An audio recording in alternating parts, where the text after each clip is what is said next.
Over the summer, Northwest underwent many changes. At the DAC, people may have noticed a new name at the top of the scoreboard on the soccer field.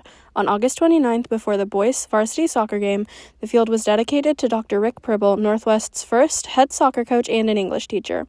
Those who knew and taught with Pribyl at North and started with him at Northwest recognize his impact on the school when it first opened in 1993. Being a new building, new staff, we really got to get to know each other. So we were very, very young in the math department. So what we lacked in the math department was really people to serve as mentors.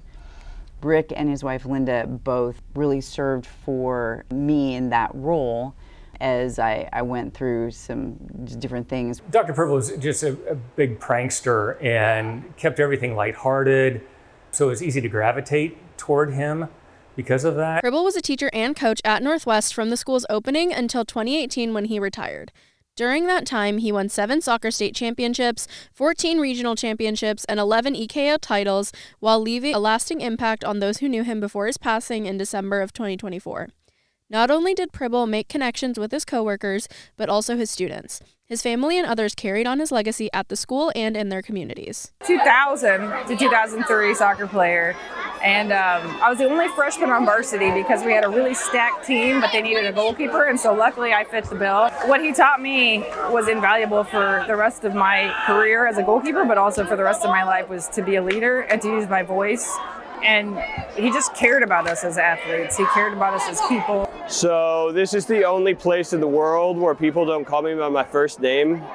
My dad nicknamed me Moondoggy for no reason necessarily, and called me Moondoggy to all of his teams and all of his players and all of his coworkers and all of his students. And so forever and ever, I am Moondoggy when I'm here. I've probably seen about 150 of his games on this field. I use what my dad taught me every day. You learn how to lead without yelling by convincing people that they came up with the idea that was yours in the first place. He was really good at that.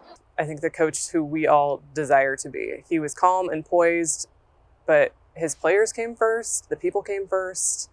He had a way of drawing people in without being loud or demanding or obnoxious in any way. You wanted to know what he was saying, you wanted to know what he was thinking. The thing I learned from Coach Pribyl is that people matter, is that you can do all the things right that you want to, but if you're not taking care of people, you're not doing it right. Well, usually he took care of you by pranking you in some way, by getting you to laugh, getting you to have a good time. Though Pribyl's loved ones said he would be honored by the dedication, they said the main thing he would have wanted was success for his students and athletes. My first reaction was what he would have thought, which is he would have started rolling his eyes and he wouldn't have stopped. He would have absolutely hated this in the best way possible, because he would say it's his teams, it's his other coaches, it's everyone else but him. But I actually don't live far from here, and so since my dad's passed, every once in a while I'll drive by just to check in, and like this was his happy place, and so this just makes sense. The fact that we don't have a lot of things named after people in Blue Valley, the number of hours that he spent making this school what it is, building the foundation of our programs, both as a department chair in the English department and as head soccer coach. The fact that we are putting his name for people to see, to wonder who he is and then seek what his legacy was, I think that's amazing. Seeing everybody there, everybody who came out, it was unbelievable. It was emotional. It was very emotional. I know our athletic trainer, Christy, and I were on the sidelines passing each other toilet paper because we were crying. And it was a lot for us just because we're coaching probably the biggest game we coach every year. But it was so cool that moment we got to share it with Coach Pribyl and his family and seeing what they've done to continue on his legacy. The fact that at his memorial service, players and students came from all over the country to pay their last respects.